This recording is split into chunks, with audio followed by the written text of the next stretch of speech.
Welcome to the Class of the Little Sass podcast. I'm your host, Carrie Millspaw, best-selling author and award-winning motivational speaker with over 20 years in the personal development industry. I believe that the more you know, the more you grow. With each podcast episode, I will educate and empower you, girlfriend to girlfriend style, on how to create a happy life, from motherhood guidance, career and business advice, to feeling confident in your relationships and everything in between. This is Real Talk Radio. Let's jump right into today's episode.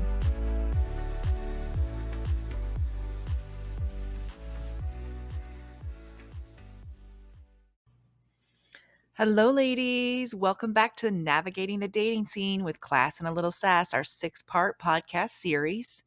We are wrapping this beautiful podcast series up, and it's gotten such great feedback. I'm excited that I can help everyone. I mean, my 15 years of dating in Las Vegas post-divorce wasn't for anything. It was for nothing. That's what I really thought. But no, y'all are learning from my mistakes. So hop on board this crazy train of mine and let's dive right into part 6, self-love and dating. You're the prize, honey. And I just gotta really stamp it home, the importance of self-love and self-worth in the dating world and how to make that happen.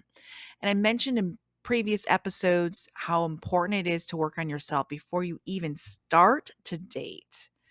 Because, you got to be the person you want to date. You got to have a life before you become a wife. You've got to really work on the foundation. I wish all people would listen to this advice, male and female, because it's been hard for me. Obviously, I haven't gotten remarried. It's hard to find someone that's also on the self-growth journey that you're not going to outgrow at some point. If we're all work in progress and we're working together on who we are as people, the relationship has a chance. But if you're growing like a weed in who you are and embracing things that you never thought possible, healing your trauma, your past, and you're becoming this unstoppable person, and then you meet a guy that's like still pissed off at the girl in 2nd grade that called him a name on the playground, you're never going to move forward with that person. They're still stuck there. They're probably still 7 years old mentally. So you've got to find your ideal partner that's also a work in progress, that's growing alongside of you. You have such a better chance at an amazing, yummy power couple relationship. It's going to happen for you. I believe in it. So let's get to you being the prize. And what does that look like? Because when you already know your worth and you know how to set healthy boundaries and you have high standards, respect isn't just a suggestion, it's a command. And you don't even have to say it. You just feel it. You exude it. It's who you are. Your tolerance level for crap, crumbs, little baby, I don't know, waste of time, these immature men that are out there, you won't tolerate it anymore. You know your worth. You don't have time for it. That person never got back to me. Okay, whatever. Next. He just showed you who you are. Sometimes the trash takes itself out. It's okay. It's all good. Men will disqualify themselves a lot of the time, really early in the communication piece. And I've shared that in the last 5 episodes. A lot of times, and I won't second guess it anymore, they filter themselves out. If you're talking to maybe a handful that you've met online or you've met in person, a few you might take to a first date, it's the guy that doesn't want to keep it going is going to take himself out. Like he's disqualified himself. He knows he's not your person or you're not his person, whatever that looks like. And the more you prioritize yourself, make the importance of your worth and who you are and what you stand for and your core values truly are all the way to your core and back. Like, I'm a Jesus girl, take it or leave it. You don't like it? There's the door. I have self-respect. My family's important. I come from a strong moral background. I like community. I'm a person of my word. My character means so much to me. And when you exude that, the people that want to play games, they can try, They can try to swim with you, but eventually the current, my dear girlfriends, is going to take them away. And let it happen. Don't throw them a life preserver and try to save them. No, that's just natural deselection. That's nature taking over. I can't express it enough. When you love yourself so much, you won't tolerate crap. And when you're a Jesus girl like me and you're walking with the Holy Spirit, whew, those people that can't handle Jesus, whew, let them go. Let them go. They're not your people. They play for the other team, the opposing, opponent. Let them go. They're Satan's minions. Let them go. Okay? I know that might be really black and white to some, but that's how it is. That's life. There's no gray area when it comes to God and Satan. It is what it is. I'm just kind of here to give you a virtual hug and a reminder of who you are. If you belong to Jesus, you've already put yourself on a different type of pedestal altogether. And this isn't even about ego. This isn't even about entitlement. None of that has anything to do with today's episode. It's all about knowing your worth in your core. I am a child of the King of the Most High God. Say that every day in the mirror before you get ready for work or whatever you're doing that day. Know your worth. Stamp it home. I belong to the King of Kings, and nothing can take me from that. Nothing can pluck me from his hand. Nothing. Once you're there, your next ideal mate has to have that same importance, has to know it. It'll have to be in alignment, that same vibration, that same energy, or they will fall away. God will pluck them right away from you so quickly, or they'll pluck you right out of a bad situation. God will come in and swoop you right out of something that's not meant for you. Trust it. Trust the process. Know in your soul that you're being looked after spiritually in a supernatural way. Know it in your soul. Okay, my sisters, got it? Stamping it home. You feeling me? You feeling where I'm going with my little sermon here? Awesome. Now let's dive right into how can I be the prize, Carrie? How do I own this self-love and this self-confidence that you exude? And I do exude it. It took me a long time to get here, and I'm still working on it. Still work in progress. I want to just kind of give you some tips. I want you to get right into it before, about my top 10 favorite little tips again, just so you can remember that building a healthy and fulfilling relationship really starts with the foundation of you, building a relationship with yourself. By valuing you and prioritizing your well-being, your mental health, you'll start to attract partners who will also treat you with that same self-love and that same love and respect you deserve. I always like that saying out, you've seen this meme out there in social media.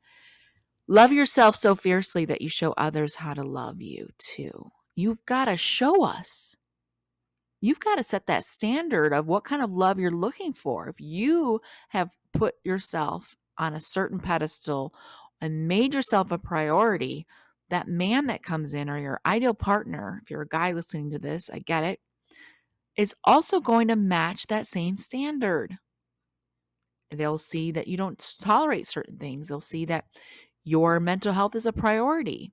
You don't work yourself to the bone. You love balance. You've got work-life balance. You've got a nice mix of friendships around you and a good relationship with people that matter, whether it's your family or just friends that feel like family. You're showing us how to love you from the outside in because you've taken the time to love yourself. And sometimes, again, there's people that have some challenges with this in the, Christian world or religious world, whatever that looks like. They're like, well, you got to put God first.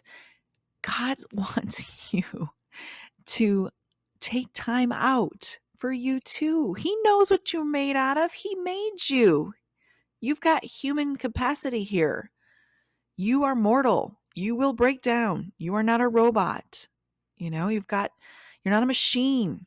He knows exactly what it takes to put you in rest. And that's why he even suggests a Sabbath day. Unplug. Get your mind right. Get connected again. He wants he wants you to meditate in the word. He wants you to take time out with him. Be still. Know my voice. My sheep know me. All that's in the Bible, guys. He knows when you take time out. Oh, good. Carrie's finally quiet. I'm going to tell her all this information I've been hoarding because she's so busy. Good Lord. Girl, just sit down for a minute with a cup of coffee. Don't look at your phone. Don't look at your emails. Don't talk to anybody. Can I just get you for a minute? He's encouraging us to do this for a reason. He wants some quiet time with you. Praying is asking questions. Meditating is listening for the answer. That's truly what it looks like. Truly what it looks like. So let's dive right in. How can I be a woman that is truly so steadfast in her foundation of her self-worth that she will not tolerate anything from the last episode? And if you haven't listened to part 5, I encourage you to. It was relationship red flags, how to spot the crazies, spotting the crazies, and so on. What red flags look like when you're dating someone. Maybe you're already in a relationship that's got a lot of that. If you haven't listened to that, I encourage you to go back and listen to it for sure. Okay, you're going to want the whole 6-part series. Super easy to find. But let's dive right in, because before you even date, I really wish women would do this first. Work on themselves.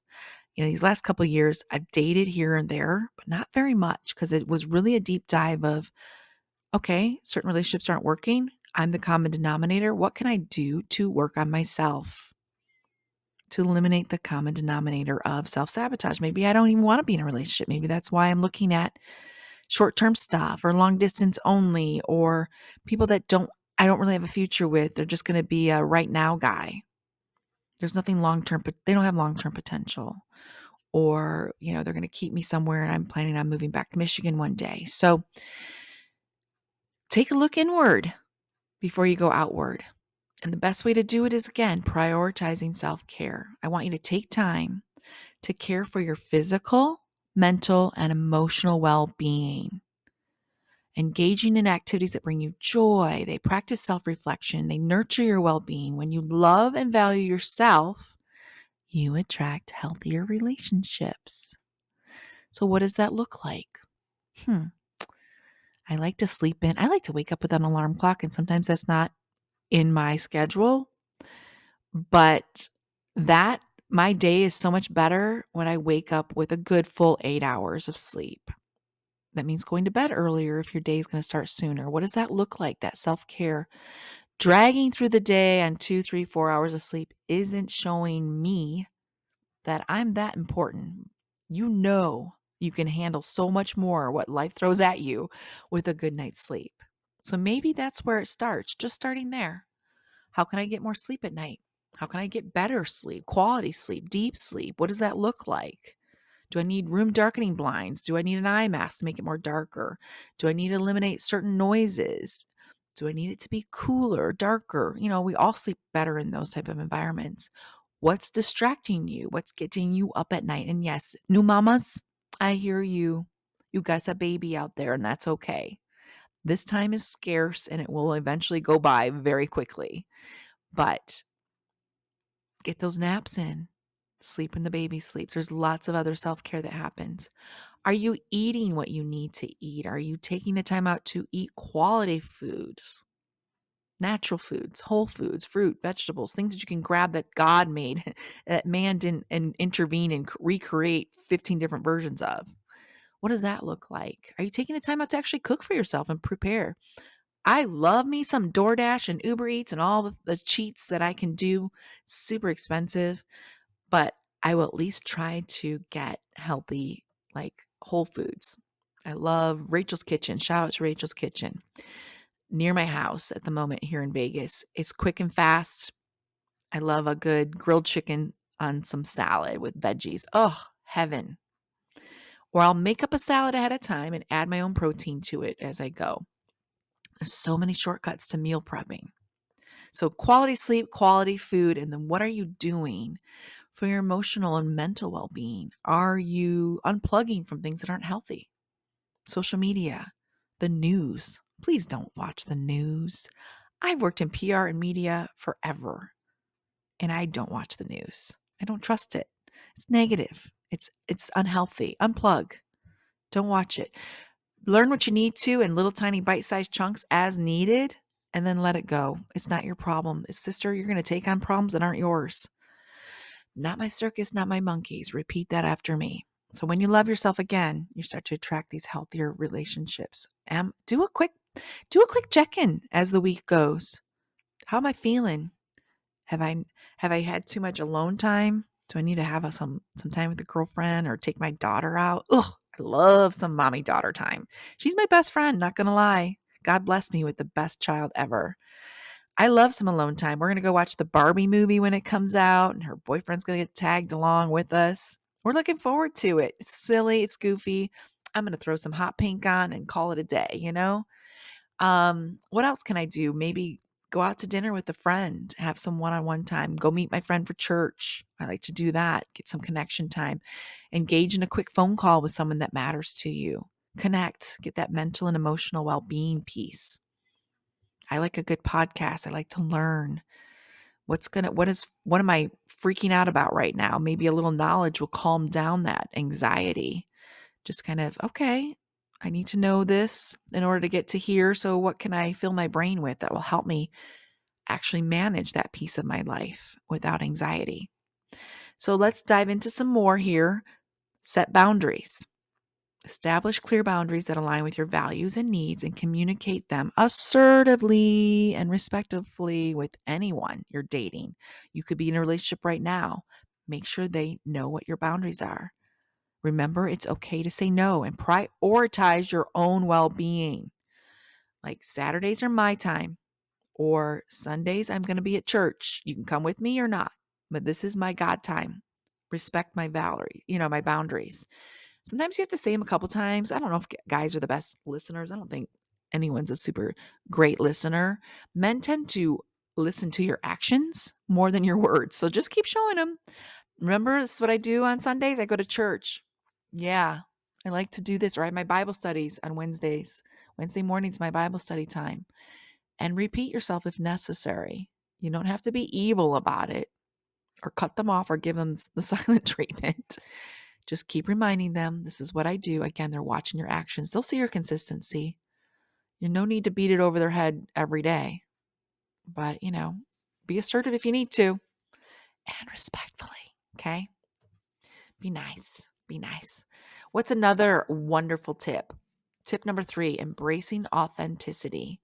Be true to yourself and embrace your uniqueness. Do not compromise your values or change who you are to please someone else. A true, genuine connection is built on authenticity. So let your true self shine. Again, this comes with confidence.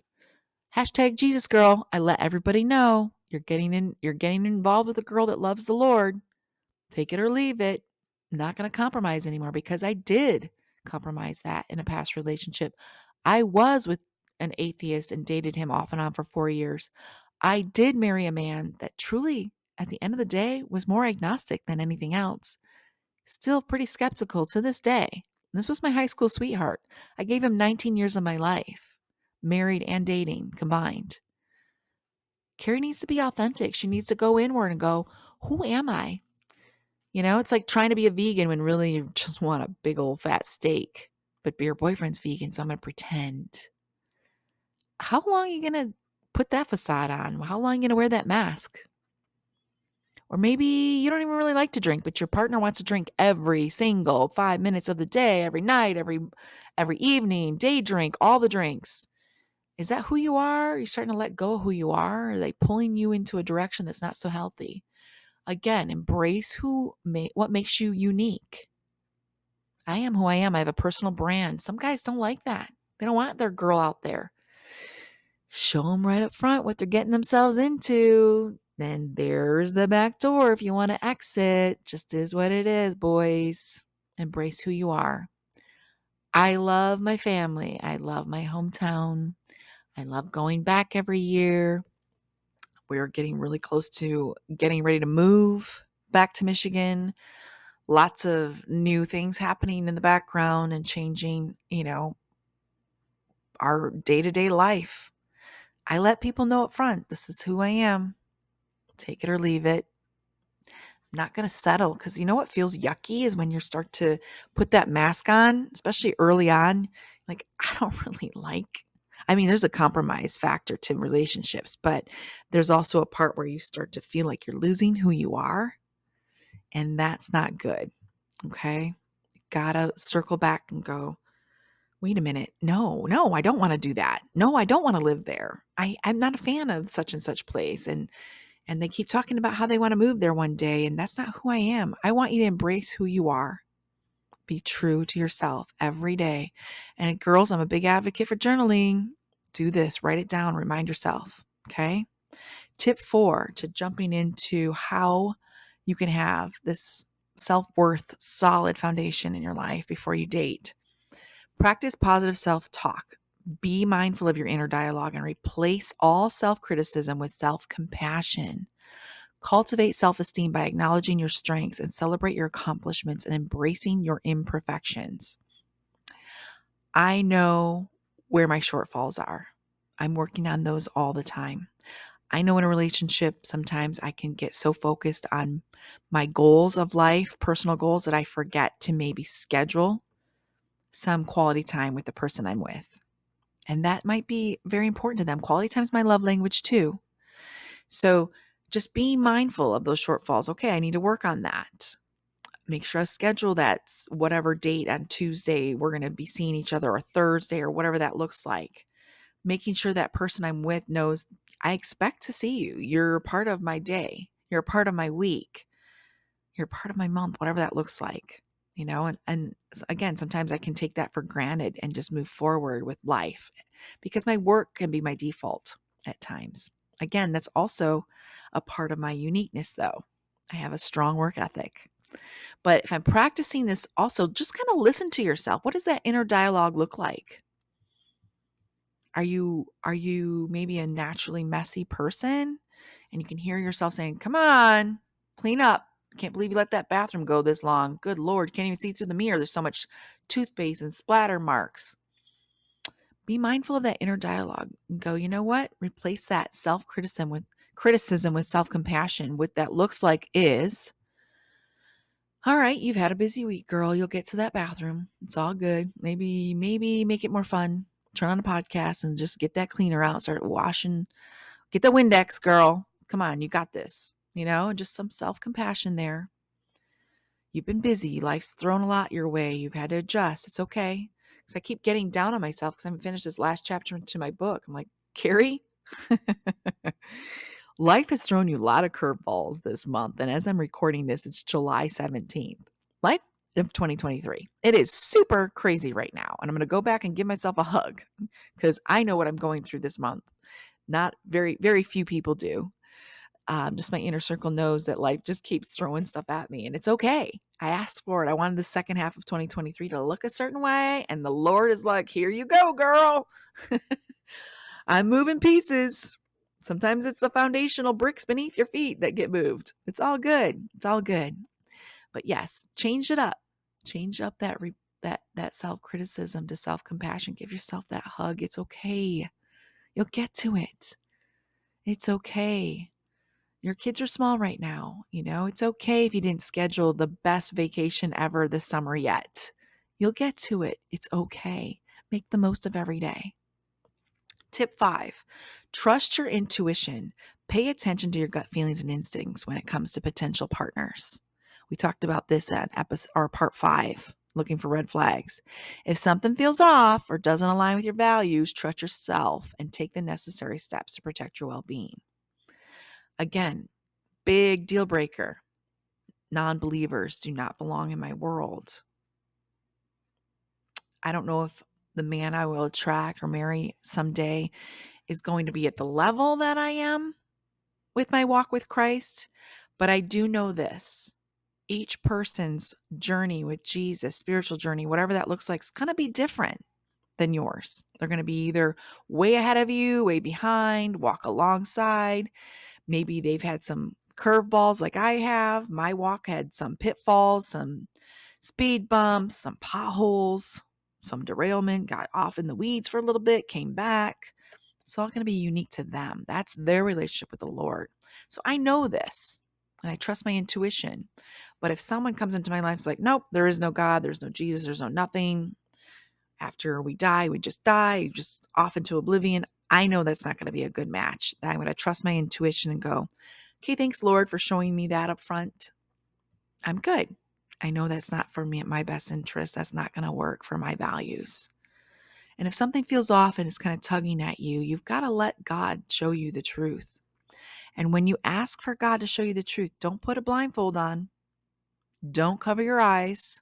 He's going to show it to you. You've got to, like, Lord, I put a reel out there, like, an Instagram or a social media reel, Facebook, that went viral about this.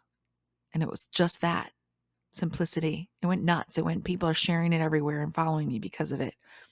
When you ask God for truth, don't go hiding. Ask also behind that question and request to the Lord.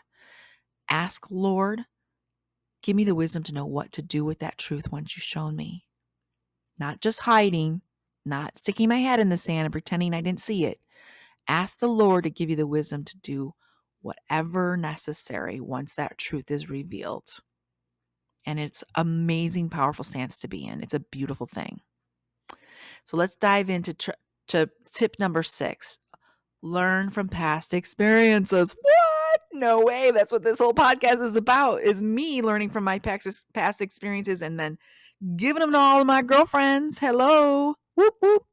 There's got to be some truth in the pain here. There's got to be growth. There's got to be. So reflect on past relationships, identify patterns or behaviors that were detrimental to your self-worth. Use these experiences as growths, opportunities for growth and learning, and make conscious choices to avoid repeating the pattern. Okay. If you're like me, you know there's a pattern. And if you're not looking for it or really coming to terms with it and you're hiding from it, give yourself permission to get quiet and really look. Sometimes it's hard. Sometimes it's one hand over another eye and you're kind of peeking through your fingers in the other eye. You can see that picture I'm trying to paint here. Look at the patterns. I know from truth that I was choosing a lot of long distance relationships. One, this is the story I was telling myself at the time, on dating apps. I live in Las Vegas at the time, and it's a tourist trap. So, of course, there's going to be a lot of guys flying in and out. And my little story I would tell myself is, well, it seems to be only attracted to guys that don't live here. Seems like my type of man, and there's some truth to this, doesn't live in Vegas. All these guys that are just flying in are the ones I want to swipe right on and match with. And then I happen to notice that their zip code or their place of residence is not local. So do I meet them or not? Am I stuck? What do I do? You have these thoughts of just wondering, maybe should I, screw it. Maybe this is my person. Maybe I'm supposed to move where they live because I don't want to stay in Vegas anyway. So there's all these stories I was telling myself. But if you look at the patterns, there was quite a few little long distance relationships, and they weren't even really relationships. They were situationships, entanglements, part-time boyfriend. They'd fly in or I'd fly to them. And I think deep down, I just wasn't ready to be in a relationship. I wasn't ready to commit. It was my own version of self-sabotage because long distance relationships are tough unless one of the parties in the relationship is going to move, has, some type of idea that eventually they will move to that location, or one's going to move to where you live. You guys are just setting yourself up for failure. It won't work. At the end of the day, it's self-sabotage. So I had to look at this behavior and pattern and do some self-reflection and go, you know what, Carrie Lynn? Let's just be real. You're scared to be in a day-to-day relationship. You're not ready for that level of commitment. You kind of want a guy, but you want him at arm's length on your terms.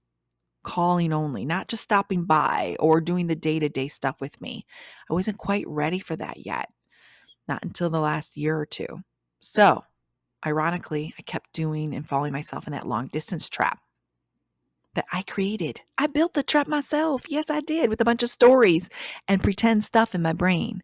Where are you doing a pattern, or where can you identify some type of behaviors or patterns that are also creating a pitfall that's leading to whatever you don't want? Are you always finding yourself in a love triangle?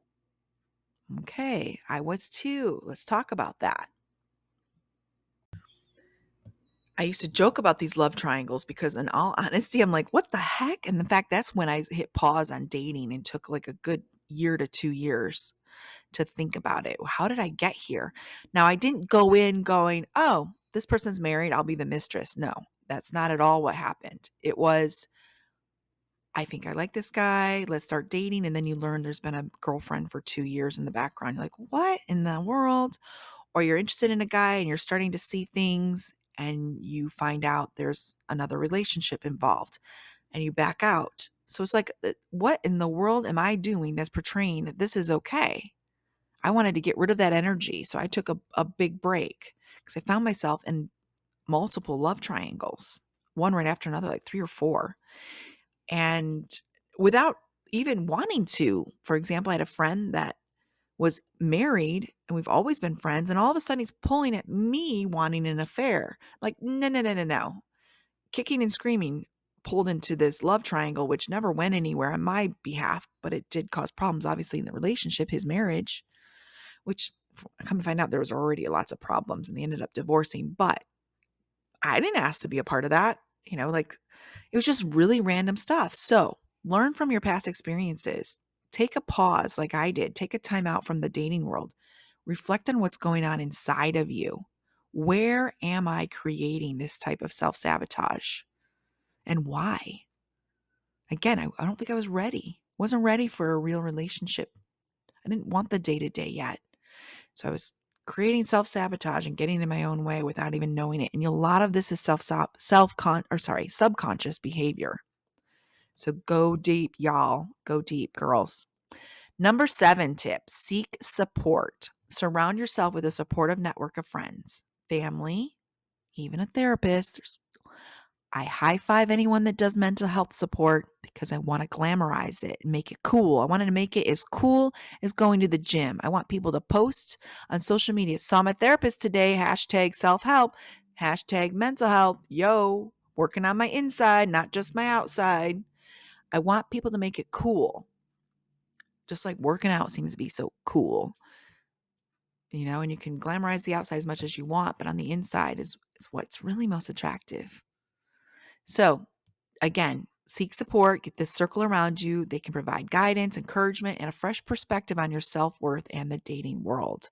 They can really show you, you know what, girl, like if your besties at happy hour are like, okay, this new guy sounds just like the last 5 you dated. They sound all the same. Like they're same problems. I'm seeing the same red flags. What are you doing, girl? Stop. Stop. And if they're your true inner circle, they'll be real with you. My sisters definitely are pretty authentically unfiltered. They can tell me what's up. They might not always tell me to my face, but they'll text it, or like, this sounds familiar. I don't know. I'm pretty sure you've already dated this type before. And it is what it is. But yes, a therapist is going to give you the most unfiltered approach because they have nothing to gain or lose by telling you the truth, where a friend might be still kind of not telling you authentically. Girlfriend, you're dating another married man. I mean, they're not going to come right out and say that. But a therapist is going to say, so how's that working for you? How does that make you feel? Why are you limiting yourself and your true potential for a healthy relationship? Why are you settling for less? They're going to get that in you right away. So moving on to tip number 8, practice patience. Remember that finding the right partner is going to take time. Again, that self-compassion, give it to you. Don't settle for less than you deserve out of fear or loneliness. Stay patient. Trust the process. Have faith that the right person will come along when the time is right. It's a God thing, the staying patient and trusting the process piece. I know when I have pushed relationships out of fear or loneliness or whatever showing up in that insecurity vibe. And guess what? Generally, that relationship was crap, junk, didn't last, or actually hurt you more than it helped you, would, ultimately create more scars along the way, things that you didn't need, things that you didn't deserve. Don't push it. It's no need. No need. Trust the process. God's got the right person. this is the most beautiful thought. Think about this with me and pause and pray about it. Your person's looking for you too. Think about that. Your ideal husband is praying for you. He's praying that he meets you too. Whoever that nameless, faceless individual is, he could be out there right now praying for you too. How awesome is that? That's how our God works. Isn't that a beautiful thought? You are God's blessing to someone too. Make sure you are a blessing by working on yourself. Maybe God needs to work on that ideal husband for you too. He's not quite ready yet. He's tweaking him while tweaking you. And when the time is right, your paths will cross. Isn't that a gorgeous thought and picture in your head? The Lord's like, no, he's not quite baked. We got 5 more minutes on him, and you, girl, you got 30. No, I'm kidding. You need more work too. But we're prepping him and we're prepping you. And then when the time is right, your paths will cross and it will feel like a godsend. It will feel like the stars had aligned. And you'll know it in your gut. You'll just know. So practice patience, my friends. Practice patience. Tip 9, focus on your own personal goals. Invest in your own personal growth and pursue your passions and interests. A strong sense of self and fulfillment outside of a romantic relationship will enhance your self-worth and attractiveness to potential partners. Goes back to what I always say. Be the person you want to date.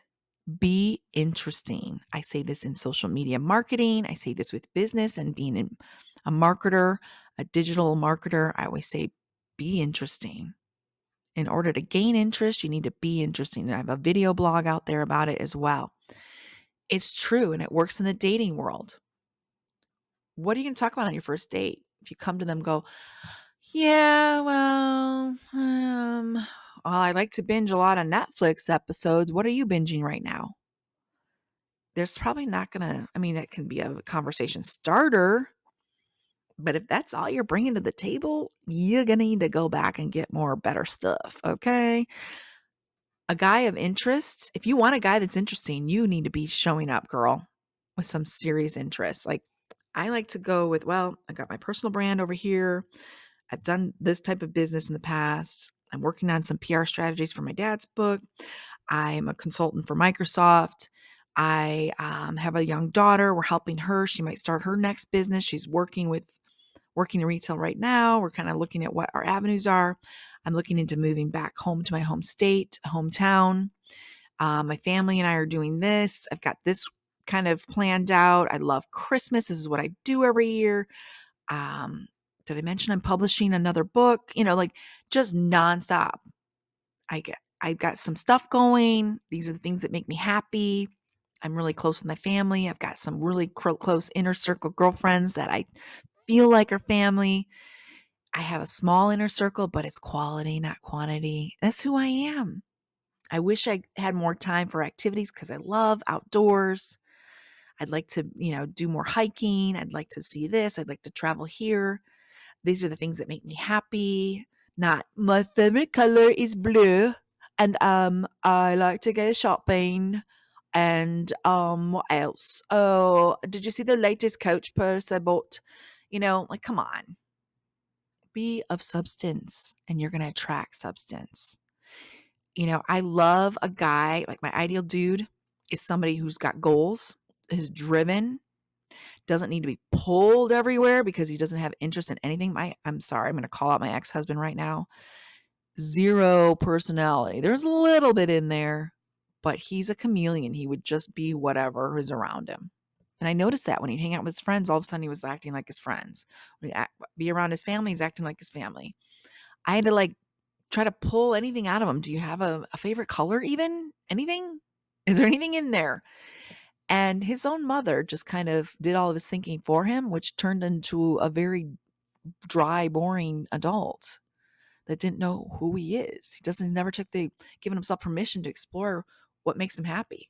Yes, he likes motorsports and bikes and cars and all those things. Yes, he's got that piece that has nothing to do with anyone around him. I'm sure a lot of that was from maybe his relationship with his dad, things they did together. Be of substance. Have some substance. I like guys that are like to have, they have an edge. whether it's motorcycles or surfing or goals or triathlete, or to have some personal goals like career goals. They want to test themselves. They want to learn things. They've got, certain things pique their interest and they like to do a deep dive intellectually. Oh, love me some good intellectual conversation. I'm a sapiosexual 100%. That's my person. That's my type of guy that I want to hang out with. That's the guy I'm looking for. That's the person I want to invest my time with. Someone else who's also into personal growth. That's interesting to me. It will make you more attractive to that type of person too. Don't say I want some guy that's interesting and then be, boring. Work on you, girl.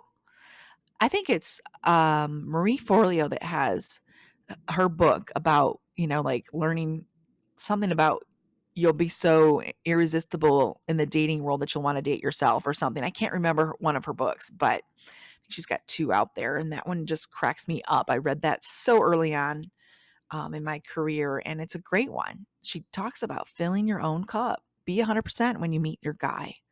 Not, oh, I'm only 48%. I'm looking for the guy that's going to be the 52% of me. I need you to fill me up and make me whole again. That's not the ideal space to be in the dating world. Be 100% already.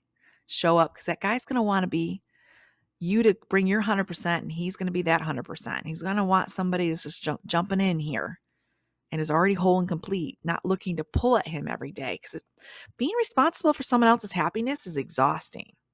It's draining. No one wants that job. If you've got kids, you already feel like you have that job. Am I right?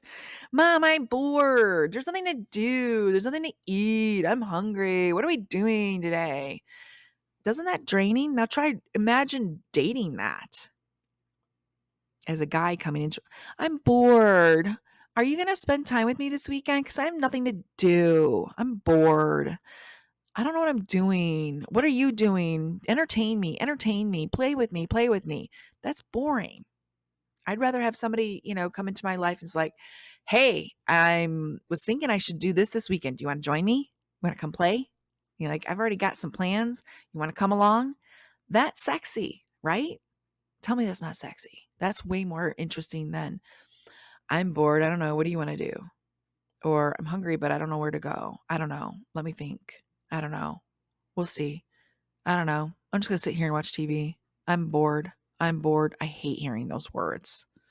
I've never said them, I don't think. I might have said them once or twice, but I think my brother busted me on a phone call when I said I never say those words, and I turned around and said something about it. But I think I was referring to some career options. So, my friends, as we finalize this fun episode down to tip 10, celebrate your worth, recognize your own value, and know that you deserve love, respect, and a healthy relationship. Celebrate your accomplishments, embrace self-love, approach dating with confidence and a positive mindset. This can be hard. I've been dating post-divorce for 15 years, and for some reason, I haven't completely thrown in the towel. I don't know why.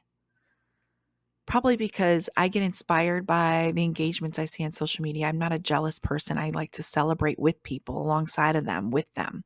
I see friends my age getting married again and going back out there and finding that ideal partner. Even though their kids are grown, some of them even have grandkids now. But they found their person, their companion. I believe I deserve the same. I love life. I'm happy. I'm content. And I'm definitely well-rounded and rooted in who I am. And I have a strong foundation in the Lord. That brings on a whole different level of confidence that the world will never give you, is knowing your worth in Jesus. That's where it all is. But there's just something else about that companionship. I truly don't believe the Lord created us to just be Eve out there in the garden by herself. Where's your Adam? That you get to do life with, love to. Even if you're past the procreation stage of life, I truly believe God created us to have companions. It tests us, it strengthens us. It gives you a level of support to go out and face life together as a team, to have that partnership. I'm 100% pro relationship. even though it might not look that way on the outside, because you're like, gosh, Carrie, you've been single a long time. Yeah, I have been. I've also had a lot of amazing partners along the way. I don't always share that publicly because it's not really necessary.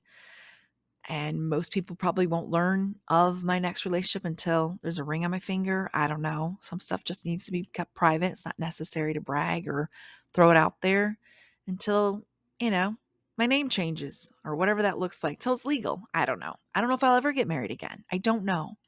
But I do know one thing. The Lord has a plan for my life, and He has a plan for yours too.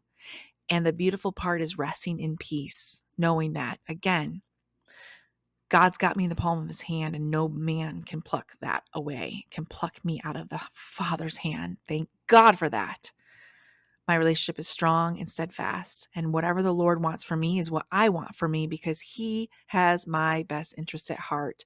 He knows what's up ahead on the path. He can see danger before me. He can sidestep me and fulfill His promises. And that, my friend, is enough to sleep well at night. And knowing that, yes, I will get back out there. Yes, when it's necessary, I will commit to the right person that God has for me. And I know this time around, I won't manipulate it like I did my first marriage. I won't try to control it like I did my first marriage. And it will be God's design this time around. And with love and respect to you, my friend that is listening, I want you to have that same foundation. Keep working on yourself. Do it daily. It's a daily thing. It's not an overnight transformation. It takes time, energy, prayer, little pain. I hate to say, but with pain comes growth. You learn it faster too, and you don't forget it. There's a little pain in there. So big hugs, big love.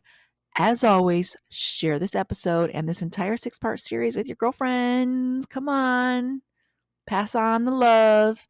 There's enough abundance around there for everyone. Big hugs, big love, and I hope you've enjoyed this series. And if you don't belong to our private Facebook group, find the link in the show notes. Join so you can talk and interact with the rest of us that have been talking about this series. I love you. Big hugs, big love, and Jesus loves you too. Bye for now.